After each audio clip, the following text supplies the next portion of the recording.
Hello guys and welcome to, let's just say, an update for the season 2. I'm gonna be talking about some new information, some tips and advices, maybe things that you already know for the by the way, or things that maybe you don't know and this could help you. I will also talk about my opinion from the season 2. Let's start with alliance centers. That you can see, we already have our 3 alliances centers.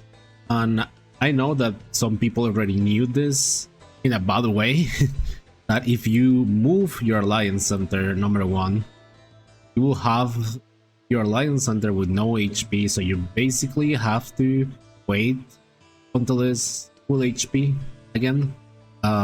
This is going to be a problem because you're gonna have to wait for the alliance center number 1 to be full HP to be able to place your alliance center number 2, and from that you're gonna have to wait for alliance center number 2 to be full HP to place your alliance center number 3. There is a way to do this very easy. You're basically going to move the alliance center number 3 first, then you move the alliance center number 2, and then you place the alliance center number 1. So basically you start from the number 3, then you start for 2, and then start for number 1 to be able to move your alliance center without any problem. If you want, only if you want, you can reinforce the alliance center with your troops, and it's going to repair the HP per second a little bit faster. If you don't care, then just leave it there. It will eventually have full HP, but it's going to take a long time. So that's a little bit of advice from the alliance center side. Let's move on to the new structures and what I think about it. So as you can see, I only have 13 titles, and it's really a pain, and it's really difficult to have like a ground for this if you're not a spender, because for this little amount of titles for a free-to-play is really painful. But if you are someone that can spend money, you can get 50 more titles just buying these packs over here, like the wartime investment that gives you 5 titles. And I will say this now that we have it, you have to buy 4 times, and the last one, the 4th, you will have this for the remaining time of the season. Now the season journey 2 also gives you 10 more titles. Here this also gives you virus resistance and some other perks here that are not really that important, and there's the other one. So you have 10 titles just buying this thing over here, the season journey. So basically you have 15 titles. You have 15 titles if you pay to win, basically. So for those who already bought them, it's not that hard to get high level titles, because the more titles you have, the more resources you're gonna have. With the more resources you're gonna have, the easier it's going to be leveling up this title slot, and with that you're able to get high level titles.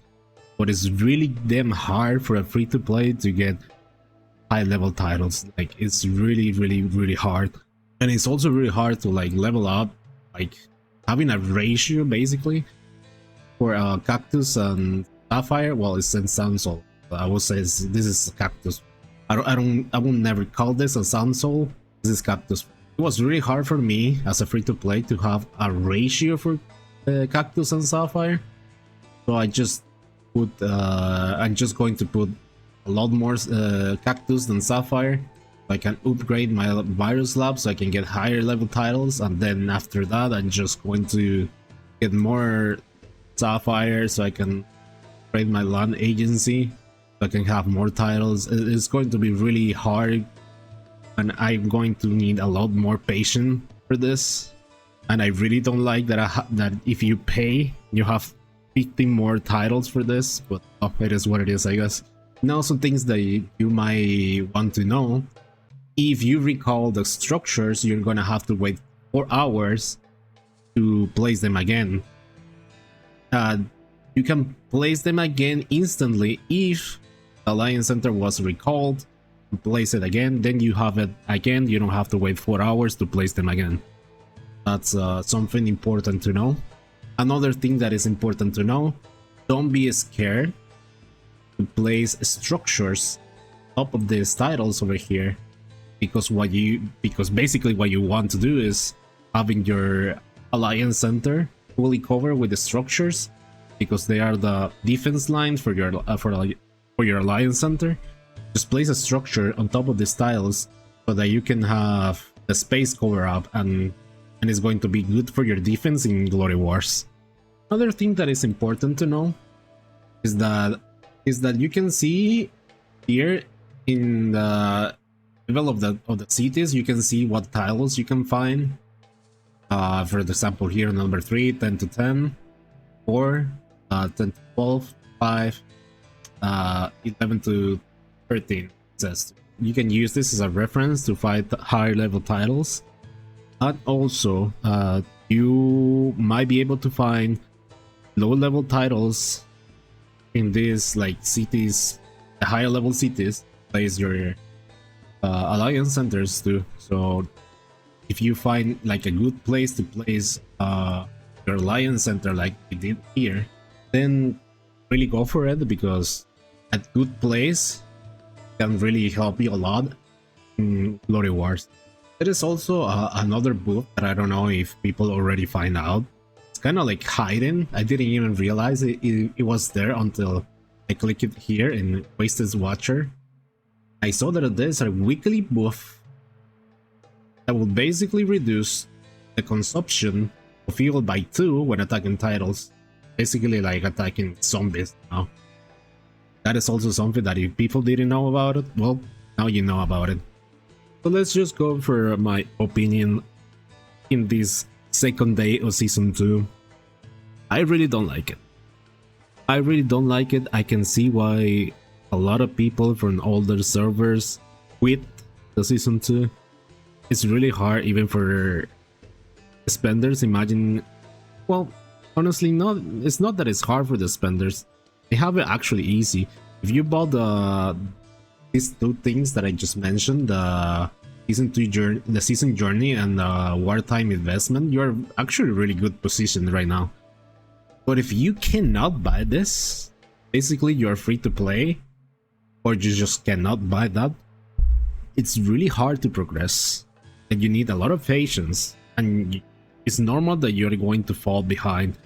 Being able to add 15 more titles just by spending is like kind of unfair, but to be fair, it's not the first time. After all, if you spend money, you get the new heroes and you are stronger. So it's not the first time. This is not new, but it's still like feels like a little bit unfair, but you know, it's not the first time. So it's a little bit hard for the free-to-plays, for the people that was able to buy those perks. Going to be easier for them. They might not feel like that, but it's easier for them, and they are going to the good path. So for those that are free to play or just cannot buy those things, those perks, then don't worry. Just go on your own pace, honestly. Just go to your pace, and when Glory Wars arrive, just do your best to help your alliance to win them, because in the end of the day, Glory Wars can just change the ranking of your alliance. For example, we are now in the position 5. We win our Glory Wars, let's just say, with any of these top 3, we can just go up in our ranking. So even if we are this below, well, it's not that below, we are 5th across the ranking, so I don't think we are that bad. But if you're not able to spend money, just help your alliance with Glory Wars. Trust me, it's okay to go slower. It's okay if you cannot buy that. It's at the end of the day, the thing that is going to change your ranking a lot is going to be Glory Wars. For the better or for the worse, this is going to be like that. So even though it's unfair, even though it's hard, even though you need a lot of patience to get higher level titles, just be patient, and help your alliance in Glory Wars. Now let's just move to the information that I got here.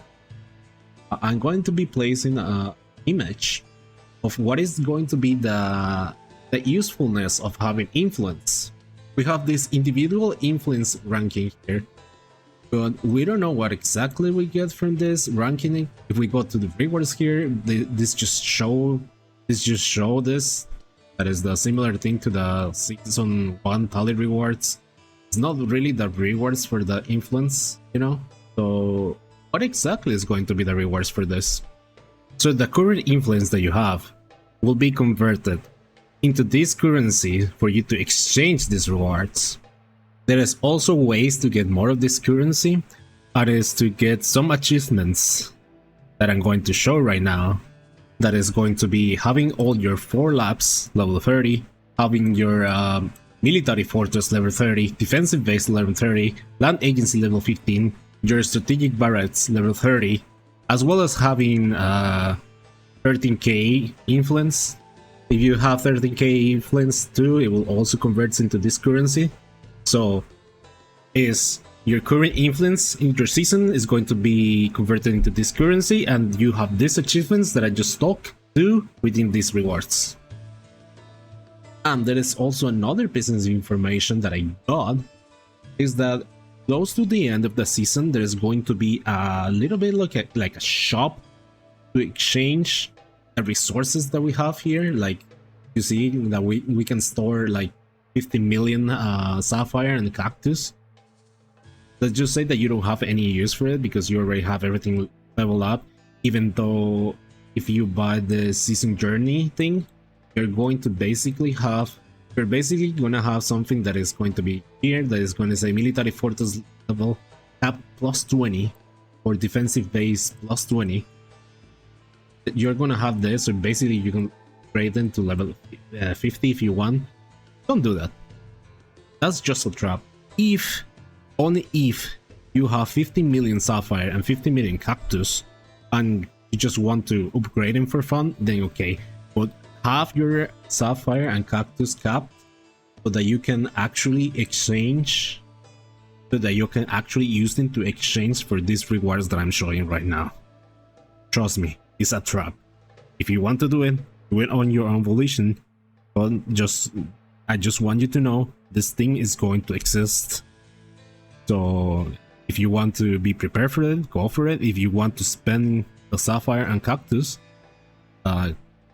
leveling up the military fortress and the defensive base, then go ahead. It's your decision. Just telling you, this exists and it's really good. Not that bad. There are some interesting things there. So that will be it for this information. We have to thank again our friend Lumpius here, because he's the one who gave me this information. So thanks a lot again for him. And that's going to be all for this video. Thanks a lot for all the support and all the views and all the new subscribers that I'm getting, all the comments, and some people that have been messaging me on Game 2 telling me that they appreciate the video and that my video really helped them a lot. I really appreciate it. I really appreciate the support, and I hope my videos are really helpful for you guys. It's the reason why I'm doing it. There's no other reason for other than that, because this game doesn't really give you any information and you have to either fuck up and learn or have someone else tell you this information, and not everyone has that privilege. So I want to be that guy that gives you the information just because I can. So that's it. Thanks all for watching, and see you next time.